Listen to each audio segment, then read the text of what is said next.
Hello friend. तो कैसे हैं आप लोग। आशा करता हूँ आप सभी अच्छे होंगे और तैयारी आप लोगों की काफ़ी अच्छी चल रही होगी।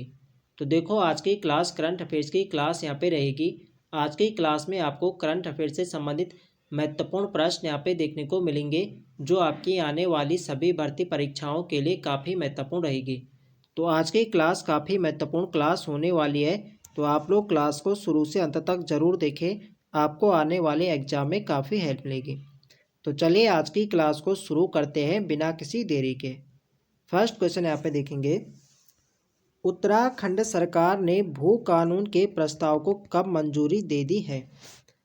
तो यहाँ पे आप लोग ऑप्शन देख सकते हैं। इसका जो सही आंसर है यह ऑप्शन सी, 19 फरवरी 2025 को उत्तराखंड सरकार ने भू कानून के प्रस्ताव को मंजूरी दे दी है। यह आपको ध्यान रखना है। महत्वपूर्ण बातें यहाँ पे देख लेते हैं।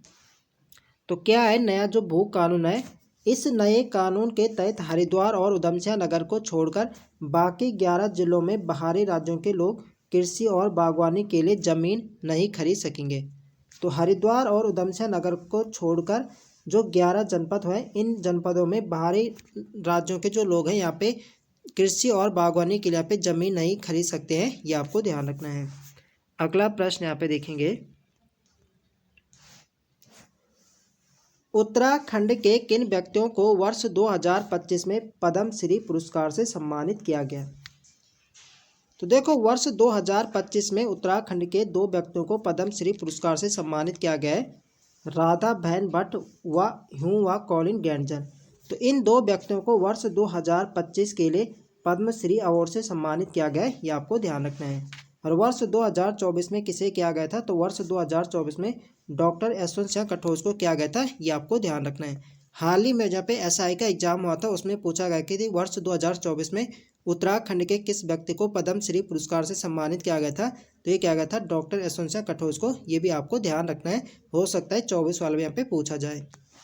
अगला प्रश्न यहाँ पे देखेंगे, 12 जनवरी 2025 को पहले अंतर्राष्ट्रीय प्रवासी उत्तराखंड सम्मेलन का आयोजन कहाँ किया गया। तो 12 जनवरी 2025 को पहले अंतर्राष्ट्रीय उत्तराखंड सम्मेलन का आयोजन किया गया था, और ये किया गया था देहरादून जनपद में। ऑप्शन सी इसके यहाँ पे सही आंसर है। अगला प्रश्न यहाँ पे देखेंगे,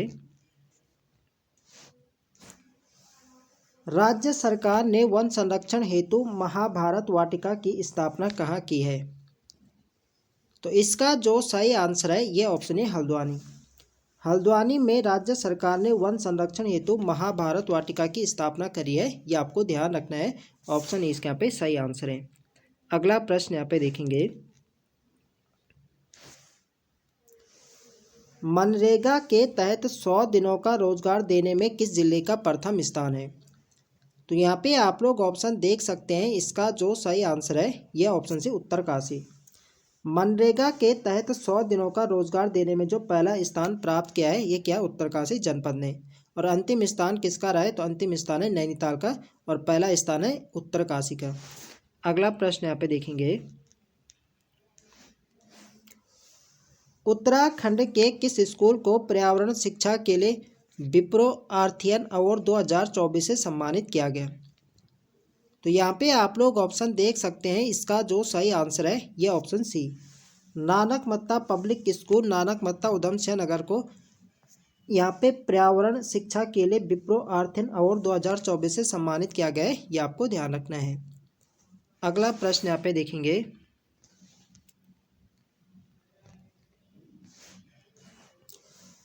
उत्तराखंड में वनों के आग से बचाव हेतु किस मॉडल को अपनाने की बात कही गई है। तो उत्तराखंड में वनों से आग बचाने हेतु किस मॉडल को अपनाने की बात कही गई है। तो ये कही गई है शीतला खेत मॉडल। इसका जो सही आंसर होगा ऑप्शन बी, बी इसके यहाँ पे सही आंसर है। अगला प्रश्न यहाँ पे देखेंगे, भारत के नए मुख्य चुनाव आयुक्त कौन बने। तो भारत के जो नए मुख्य चुनाव आयुक्त बने हैं ये बने ज्ञानेश कुमार। इसका जो सही आंसर है ऑप्शन बी, ज्ञानेश कुमार भारत के नए मुख्य चुनाव आयुक्त बने हैं। ये आपको ध्यान रखना है। अगला प्रश्न यहाँ पे देखेंगे, भारत का सबसे बड़ा global textile event Bharat Tex 2025 का आयोजन किया गया। तो इसका जो सही आंसर है ये ऑप्शन बी नई दिल्ली। नई दिल्ली भारत मंडपम में global textile event Bharat Tex 2025 का आयोजन किया गया था, ये आपको ध्यान रखना है। अगला प्रश्न यहाँ पे देखेंगे, भारत जापान संयुक्त अभ्यास धर्म गौर्जन का छठा संस्करण फरवरी मार्च 2025 में कहाँ आयोजित किया गया। तो यहाँ पे आप लोग ऑप्शन देख सकते हैं, इसका जो सही आंसर है यह option C east Fuji manoeuvre प्रशिक्षण क्षेत्र शिजुओका प्रांत, यह आपके जापान में किया गया था। भारत जापान जो संयुक्त अभ्यास होता है धर्म गौर्जन, तो धर्म गौर्जन अभ्यास किसके बीच में होता है, तो होता है भारत और जापान की सेनाओं के बीच में होता है धर्म गौर्जन अभ्यास। डायरेक्ट क्वेश्चन बनेगा कि धर्म गौर्जन अभ्यास किन दो देशों के बीच में होता है, तो ये होता है भारत और जापान। और इसका कौन सा संस्करण था, तो छठा इसका संस्करण था और ये इस बार हुआ था जापान में। एक साल जापान में होता है और एक साल होता है अपने भारत में। तो पिछली बार ये भारत में होता है, वर्ष 2024 में भारत के कहाँ हुआ था, भारत के राजस्थान में होता है, ये आपको ध्यान रखना है। अगला प्रश्न यहाँ पे देखेंगे,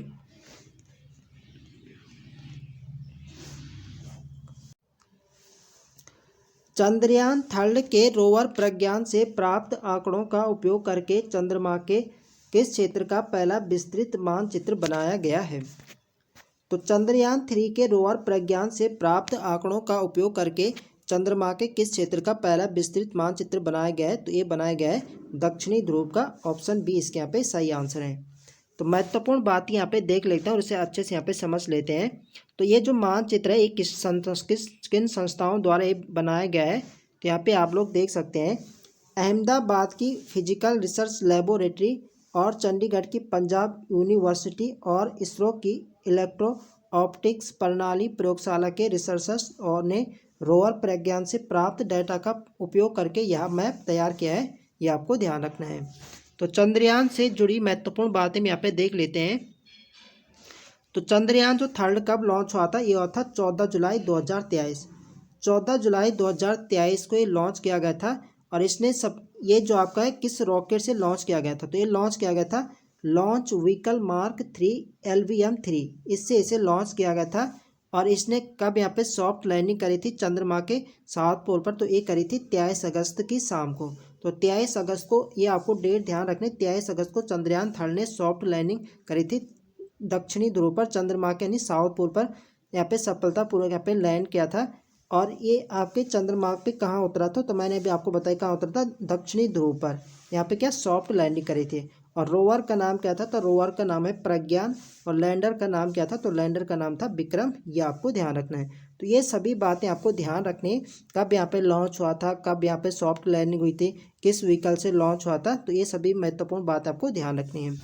अगला प्रश्न यहाँ पे देखेंगे, अमेरिका की एरोस्पेस कंपनी एस्ट्रोफोर्स ने किस स्पेस क्राफ्ट का उपयोग करके एक क्षुद्र ग्रह पर खनन करने का लक्ष्य रखा है। तो यहाँ पे आप लोग ऑप्शन देख सकते हैं, इसका जो सही आंसर है यह ऑप्शन है ओडिन। अमेरिका की एरोस्पेस कंपनी एस्ट्रोफोर्स ने स्पेस क्राफ्ट का उपयोग करके ओडिन क्षुद्र ग्रह पर खनन करने का लक्ष्य रखा है, यह आपको ध्यान रखना है, ऑप्शन ए इसके यहाँ पे सही आंसर है। अगला प्रश्न यहाँ पे देखेंगे, एक दिवसीय अंतर्राष्ट्रीय मैचों में सबसे तेज 14,000 रन बनाने वाले बल्लेबाज बन गए हैं। तो इसका जो सही आंसर है ये ऑप्शन डी विराट कोहली। एक दिवसीय अंतर्राष्ट्रीय मैचों में सबसे तेज 14,000 रन बनाने वाले प्लेयर यहाँ पे विराट कोहली बन गए, ये आपको ध्यान रखना है। अगला प्रश्न यहाँ पे देखेंगे, हाल ही में उत्तराखंड उच्च न्यायालय का मुख्य न्यायाधीश किसे नियुक्त किया गया। तो उत्तराखंड के जो वर्तमान में मुख्य न्यायाधीश बन गए, ये बन गए गुहानाथन नरेंद्र, ऑप्शन सी इसके यहाँ पे सही आंसर है। इन्होंने किन की जगह ली है, तो इन्होंने लिए रितु बहारी। इनसे पहले उत्तराखंड हाईकोर्ट की मुख्य न्यायाधीश कौन थी, तो ये थी रितु बहारी। और रितु बहारी उत्तराखंड हाईकोर्ट की पहली महिला मुख्य न्यायाधीश थी, ये भी आपको ध्यान रखना है।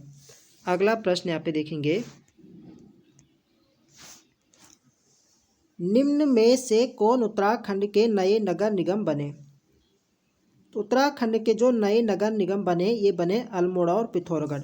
अल्मोड़ा और पिथौरागढ़ को नगर निगम का दर्जा दिया गया है, ये आपको ध्यान रखना है। डी इसके यहाँ पे सही आंसर है।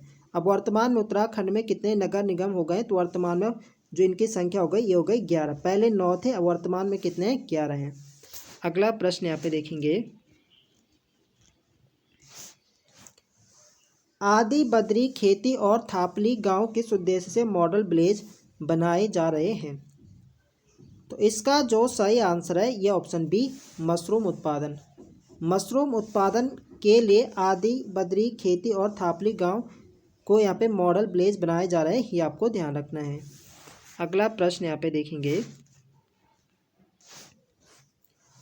Uttarakhand track of the year 2024 किसे घोषित किया गया? तो यहाँ पे आप लोग ऑप्शन देख सकते हैं। तो देखो, वर्ष 2024 में Uttarakhand track of the year घोषित किया गया, ये क्या गया? सिनला पास और सरुताल। जो सिनला पास है ये आपके पिथौरागढ़ में है और ये जोड़ता है दारमा और ब्यास घाटी। एग्जाम में प्रश्न पूछा जाता है कि दारमा और ब्यास घाटी को जोड़ने वाला दर्रा कौन सा है? तो आपका है सिनला दर्रा। ये आपके किस जनपद में? तो आपके पिथौरागढ़ जनपद में है। और जो सरुताल है ये आपके कहाँ है? तो ये आपके उत्तरकाशी जनपद में है। तो इन दोनों को Uttarakhand track of the year 2024 घोषित किया गया है, ये आपको ध्यान रखना है। तो इसका सही आंसर जाएगा ऑप्शन सी के साथ, ये वह भी दोनों। अगला प्रश्न यहाँ पे देखेंगे, 38वें राष्ट्रीय खेल 2025 में पदक तालिका में उत्तराखंड की रैंक क्या रही? तो इसका जो सही आंसर है ये ऑप्शन सी, 7वीं। 38वें राष्ट्रीय खेल 2025 में उत्तराखंड की 7वीं रैंक रही है, ये आपको ध्यान रखना है। तो यहाँ पे महत्वपूर्ण बातें भी यहाँ पे देख लेते हैं। 24 तो उत्तराखंड ने गोल्ड जीते, 35 सिल्वर और 44 ब्रॉन्ज। तो 24 गोल्ड, 35 सिल्वर और 44 ब्रॉन्ज मेडल के साथ कुल 103 पदक यहाँ पे जीते थे उत्तराखंड ने। और ऐसा पहली बार हुआ है जब राष्ट्रीय खेलों में उत्तराखंड ने 100 से अधिक पदक यहाँ पे जीते हैं। तो इस बार काफ़ी शानदार प्रदर्शन रहा उत्तराखंड का, ये आपको ध्यान रखना है। तो आपको ध्यान रखना है 24 गोल्ड, 35 सिल्वर और 44 ब्रॉन्ज मेडल जीते हैं। और कुल पदक कितने थे? तो कुल पदक थे 103। अगला प्रश्न यहाँ पे देखेंगे, 38वें राष्ट्रीय खेल 2025 में उत्तराखंड को पहला पदक दिलाने वाली ज्योति वर्मा का संबंध किस खेल से है? तो उत्तराखंड को पहला पदक किसने दिलाया था? तो पहला पदक जो दिलाया था ये दिलाया था ज्योति वर्मा ने। और इनका संबंध किस खेल से है? तो इन्होंने दिलाया था वुशु खेल। वुशु खेल में उत्तराखंड को पहला पदक दिलाया था। और इन्होंने कौन सा पदक जीता था? तो इन्होंने जीता था ब्रॉन्ज मेडल, यानी कांस्य पदक इन्होंने जीता था, ये आपको ध्यान रखना है। महत्वपूर्ण बातें यहाँ पे देख लेते हैं।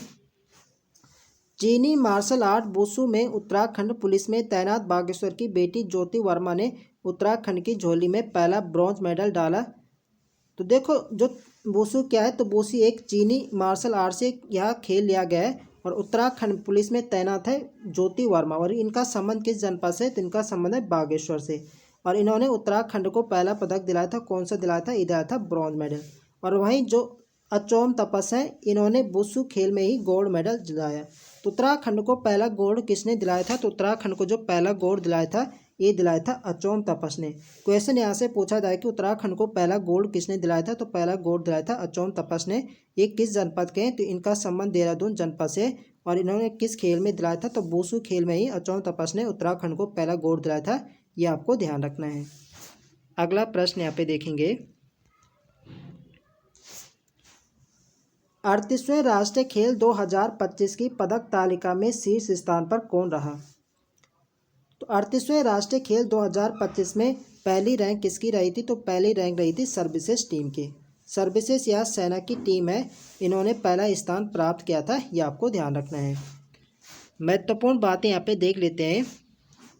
Services sports control board SSCB ने 38वें राष्ट्रीय खेल 2025 में कुल 121 पदक जीतकर खिताब अपने नाम किया। इन्होंने सबसे ज़्यादा स्वर्ण या पदक यहाँ पे 68 जीते थे, 26 इन्होंने रजत जीते थे और 27 इन्होंने कांस्य पदक जीते थे, ये आपको ध्यान रखना है। अगला प्रश्न यहाँ पे देखेंगे, उत्तराखंड सरकार ने वित्तीय वर्ष 2025-26 के लिए कितने करोड़ रुपए का बजट पेश किया? तो इसका जो सही आंसर है ये ऑप्शन बी, 1,01,000 175.33 करोड़ का बजट पेश किया है उत्तराखंड सरकार ने, ये आपको ध्यान रखना है। और बजट किसने पेश किया था, तो ये क्या था, उत्तराखंड के जो वित्त मंत्री है प्रेमचंद अग्रवाल। और कब किया गया था, तो ये किया गया था 20 फरवरी को किया गया था, ये आपको ध्यान रखना है। अगला प्रश्न यहाँ पे देखेंगे, उत्तराखंड सरकार ने वित्तीय वर्ष 2025-26 का बजट किस तिथि को पेश किया, तो 20 फरवरी को पेश किया गया था, 20 फरवरी 2025 को, ये आपको ध्यान रखना है। अगला प्रश्न यहाँ पे देखेंगे, उत्तराखंड सरकार का वित्तीय वर्ष 2025-26 का बजट किसने प्रस्तुत किया, तो बजट प्रस्तुत किया था वित्त मंत्री प्रेमचंद अग्रवाल ने, बी इसके यहाँ पे सही आंसर है। अगला प्रश्न यहाँ पे देखेंगे, उत्तराखंड सरकार ने वित्तीय वर्ष 2025-26 के बजट का मुख्य फोकस किस पर था, तो उत्तराखंड सरकार के वित्तीय वर्ष 2025-26 में जो बजट पेश किया गया था, इसमें यहाँ पे 7 क्षेत्रों पे यहाँ पे मुख्य फोकस यहाँ पे रखा गया था। और ये 7 क्षेत्र कौन से हैं, आपके कृषि हो गया, उद्योग, ऊर्जा, अवसंरचना, संयोजकता, पर्यटन और आयुष। तो इन 7 क्षेत्रों पर मुख्य फोकस किया गया था, ये आपको ध्यान रखना है। तो इसका सही आंसर जाएगा ऑप्शन डी के साथ उपयुक्त सभी। अगला प्रश्न यहाँ पे देखेंगे, उत्तराखंड बजट 2025-26 की मुख्य थीम क्या थी, तो थीम काफ़ी इंपॉर्टेंट हो जाती है। तो इसकी जो थीम थी ये थी नमो। नमो वर्ष 2025-26 बजट की थीम थी, ये आपको ध्यान रखना है, सी इसके यहाँ पे सही आंसर है। अगला प्रश्न यहाँ पे देखेंगे, उत्तराखंड बजट 2025-26 में नमो का पूरा रूप क्या है, तो नमो का अर्थ क्या है, तो नमो जो आपका एन है, एन का अर्थ है नवाचार, ए का अर्थ है आत्मनिर्भरता, एम का अर्थ है महान विरासत और ओ का अर्थ है ओजस्वी मानव संसाधन। तो ये भी आपको ध्यान रखना है, पूछा जाए कि नमो का पूरा रूप क्या है। तो एन का मतलब होगा नवाचार, ए का अर्थ है आत्मनिर्भरता, एम का अर्थ है महान विरासत और ओ का अर्थ है ओजस्वी मानव संसाधन। ये आपको ध्यान रखना है, इंपॉर्टेंट है परीक्षा की दृष्टि से। अगला प्रश्न यहाँ पे देखेंगे,